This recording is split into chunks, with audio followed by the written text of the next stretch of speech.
이번 지방선거에서 어느 때보다 무료 서비스나 현금 지원 공약이 쏟아지고 있습니다. 재원 마련 방법과 실현 가능성 등을 따져봤습니다. 이와 동시에 각종 지역개발 공약도 후보들이 집중하고 있는 영역입니다. 환경단체들은 무조건적인 개발 약속이 아닌 분명한 기준이 필요하다는 입장입니다. 이재수 춘천시장의 불출마로 시내버스 완전 공영제 실현이 불투명해졌습니다. 지난해 최대 이슈였던 도청사 캠프 페이지 이전 역시 재검토가 이뤄질 전망입니다. 선거가 코앞으로 다가오면서 선거 운동도 점점 활발해지고 있습니다. 유권자의 권리를 지키기 위한 올바른 선거운동 방법을 살펴봤습니다.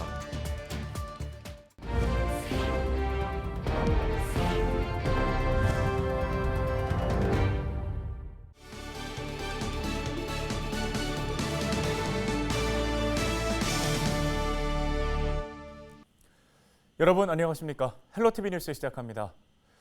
6일 지방선거가 이제 며칠 안 남았는데 후보자들의 공약은 잘 살펴보셨는지요?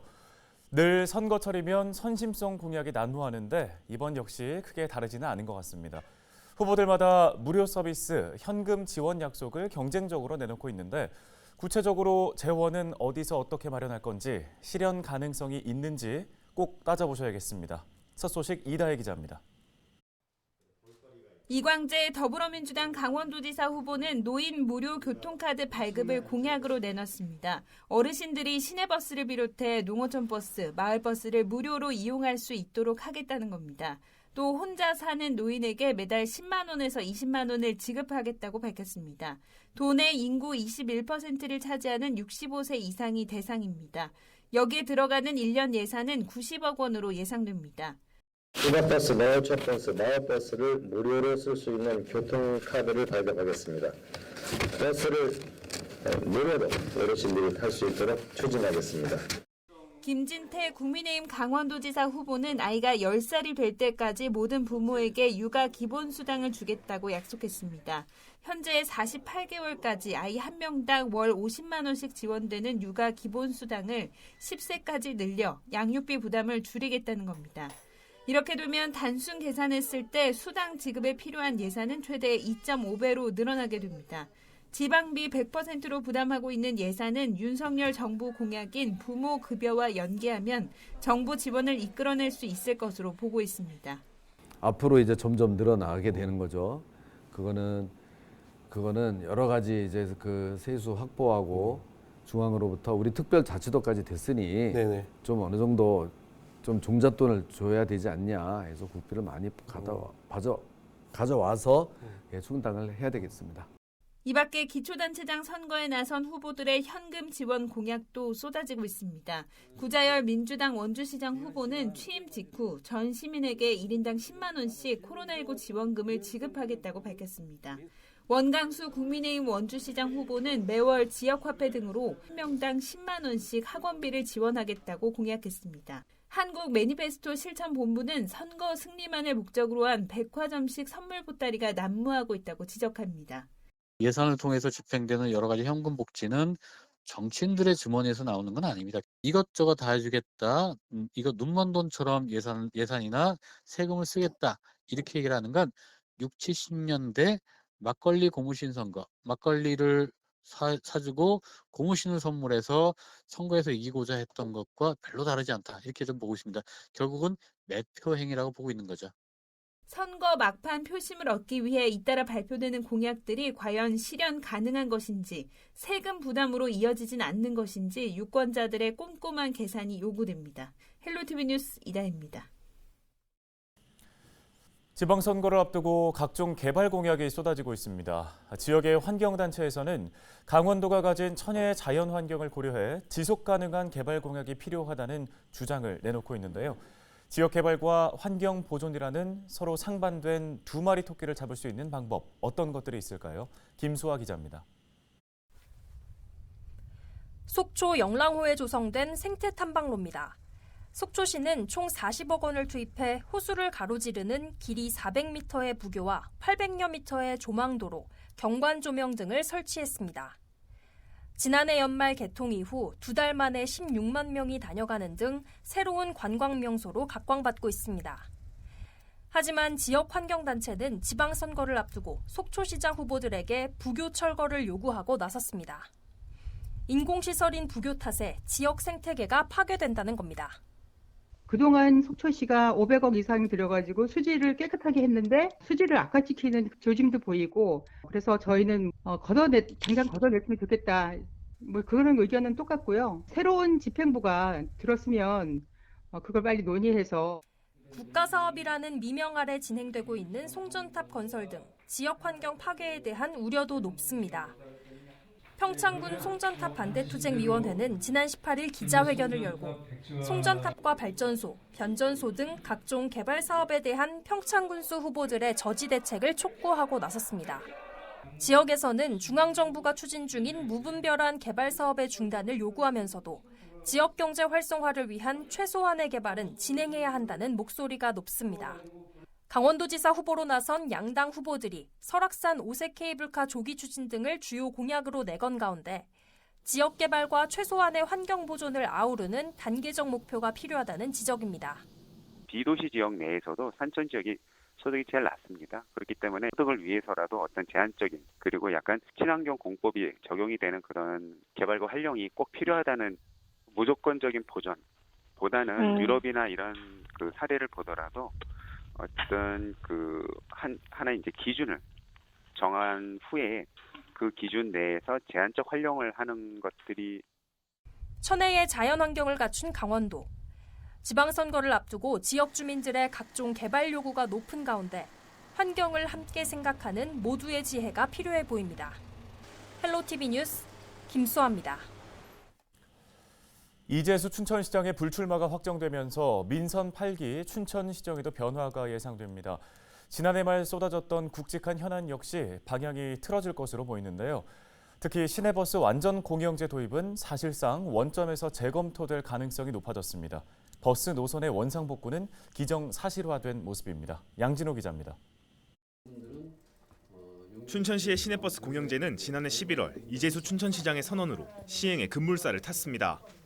이후 여러 논란이 일었지만 관련 예산이 시의회를 통과해 현재 8천만 원 규모 연구 용역이 진행 중입니다. 용역이 끝나는 시기는 오는 8월. 새로운 춘천시장이 당선된 직후인데 용역 결과와 무관하게 완전 공영제 자체는 무산될 가능성이 높아졌습니다. 출마한 3명의 후보는 시내버스 공영제의 전면 재검토를 선언했습니다. 특히 국민의힘 최성현, 무소속 이광준 후보는 정책 자체에 반대하고 있어 누가 당선되더라도 시내버스 공영제의 실행 여부가 불투명한 상황입니다. 더불어민주당 육동환 후보 역시 무조건적인 찬성에 선을 그으며 시민 의견을 다시 듣겠다고 밝혔습니다. 사실상 정책이 뒤집어질 가능성을 열어둔 겁니다. 제가 공영제를 배제하는 건 아니지만 완전 공영제를 배제하는 건 아니지만은 제가 시장에 되면은 서둘러서 모든 논의를 원점에서 시작을 하도록 하겠습니다. 국민의힘 최성현 후보는 완전 공영제의 반대 입장을 분명히 했습니다. 여기에 더해 춘천시가 일부 예산만 지원하는 준공영제까지 검토 대상이라고 선을 그었습니다. 준공영제든 완전공영제든 만약에 제가 시정을 운영한다면 TF팀을 구성해서 다시 한번 전문가들로 하여금 들여볼 수 있게 하고요. 무소속 이광준 후보 역시 전면 재검토를 언급하며 사실상 반대 의사를 밝혔습니다. 여러 이해관계가 얽힌 만큼 앞서 이뤄진 시내버스 관리 문제점부터 살펴보겠다는 생각입니다. 지금 제 의견이 이렇습니다로 말씀을 못 드리지만 한 가지 확실한 것은 현 상태로는 안 된다는 것입니다. 뭔가 전면적인 재검토가 있어야 되겠다라는 것은 그건 확실한 것 같습니다. 공영제 도입과 무관하게 지난 2019년 당시 50년 만에 개편된 버스 노선은 원상 복구가 이뤄질 전망입니다. 노선 복구에 대해선 새 후보가 한 목소리를 냈는데 모두 현재 환승 시스템 자체가 비효율적이라는 데 공감대를 형성했습니다. 이외에도 지난해 최대 이슈였던 도청사 캠프 페이지 이전 역시 새 후보가 모두 재검토를 선언했습니다. 지방선거 이후 춘천시정의 방향은 크게 달라질 수밖에 없을 것으로 예상됩니다. 헬로티비 뉴스 양진호입니다. 다음 소식입니다. 이광준 무소속 춘천시장 후보가 국민의힘 최성현 후보를 허위사실 공표 혐의로 고발하겠다고 밝혔습니다. 이광준 후보는 최석연 후보가 지난 18일 춘천시장 TV 토론회 당시 자신이 강원도지사 후보로 나섰다가 공천에서 배제돼 탈당했다는 거짓 발언을 했다고 주장했습니다. 이에 대해 최 후보 측은 발언 내용을 살펴보니 당시 이 후보가 당원으로 활동한 내용이 전혀 없다는 취지였다며 허위 사실이 아니라고 반박했습니다.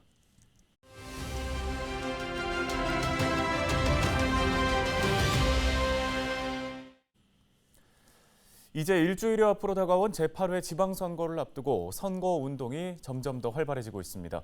강원도 선거관리위원회에서는 정책과 공약 바로 알기 주간을 운영하는 등 유권자의 올바른 선거 참여를 위해 힘쓰고 있는데요.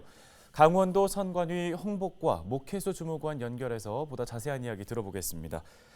자, 먼저 각 시도지사는 물론 교육감까지 유권자들이 확인해야 할 정보들이 참 많습니다. 정책 공약 바로 알기 주간 소개와 함께 어떤 내용들이 준비되어 있는지 설명 부탁드리겠습니다. 네, 강원도 선거관리위원회에서는 제8회 전국 동시지방선거에서 유권자가 후보자의 정책 공약을 확인하고 투표에 참여할 수 있는 분위기를 조성하고자 사전투표일 전일인 5월 26일까지 정책 공약 바로 알기 주간을 운영합니다. 유권자가 보다 쉽게 후보자의 공약을 확인할 수 있도록 정책공약 대표 홈페이지인 정책공약마당 사이트를 운영하여 모든 후보자의 선거 공보, 지방자치단체장 후보자의 5대 공약 및 희망 공약 제안하기 등 정책 선거에 관한 다양한 콘텐츠를 제공하고 있습니다. 또한 본격적인 선거운동 개시에 앞서 정책 선거 분위기를 조성하고 실천 다짐의 장을 마련하기 위해 매니페스토 정책선거 실천 협약식을 개최하였습니다.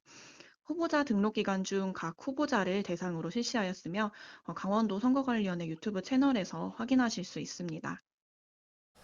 네, 후보자뿐 아니라 유권자들도 선거운동에 참여할 수 있잖아요. 선거운동 기간 중에 허용되는 홍보 활동에는 어떤 것들이 있을까요? 후보자와 그 배우자, 선거사무장, 선거사무원 등은 어깨띠나 표찰, 기타 소품을 붙이거나 지니고 선거운동을 할 수 있습니다.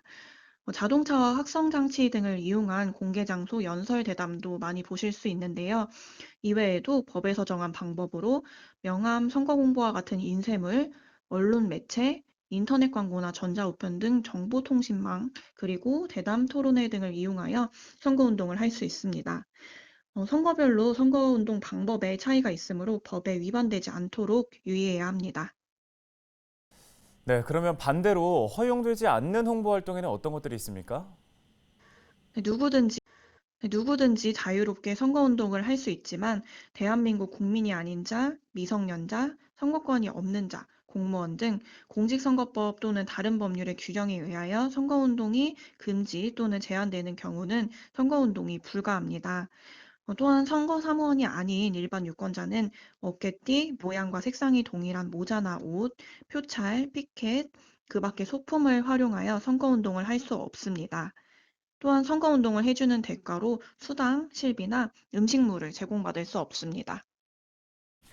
네, 끝으로 선거 당일에도 가능한 홍보 활동은 어떤 것들이 있을까요?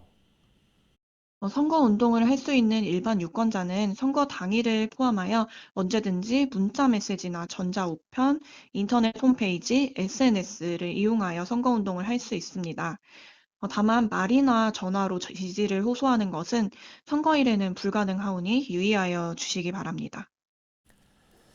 네, 잘 알겠습니다. 후보자는 물론 유권자들 역시 올바른 선거운동 방법 잘 유념해야겠습니다. 말씀 여기까지 듣겠습니다. 목혜수 주무관이었습니다.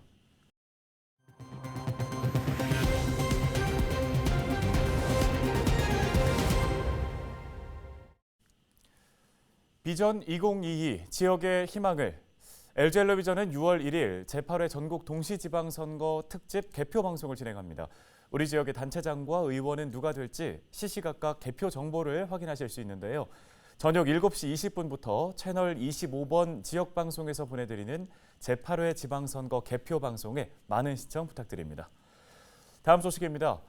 공무원 노조가 춘천 의암호 참사와 관련해 공무원 등 8명을 불구속 기소한 검찰을 규탄했습니다. 이들은 기소된 7명의 공무원 중에는 사고 당일 위험에 빠진 동료를 구하기 위해 현장에 접근해 동료를 구조한 공무원도 포함됐다고 설명했습니다.